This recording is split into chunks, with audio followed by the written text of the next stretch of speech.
কোন ব্যক্তির ঘাড় কিয়ামতের দিন সবচেয়ে লম্বা হবে? ক আলেমে দ্বীনের, খ ইমাম সাহেবের, গ মুয়াজ্জিন সাহেবের, ঘ বিনয়ী ব্যক্তির।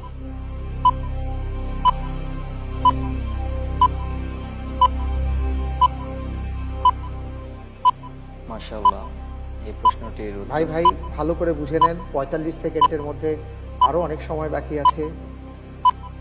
আপনি বুঝে নিয়েছেন? জি, আচ্ছা জি বলুন। এই প্রশ্নটির উত্তর হলো কিয়ামতের দিন যার ঘাড় সবচেয়ে লম্বা হবে তিনি হচ্ছেন গ মুয়াজ্জিনের। মুয়াজ্জিনের লক করে দিব।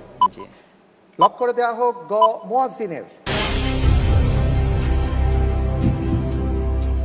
রাকিবুল হাসান ভাই, আপনি যে উত্তরটি দিয়েছেন গ মুয়াজ্জিনের, আমি দেখতে পাচ্ছি সঠিক উত্তর।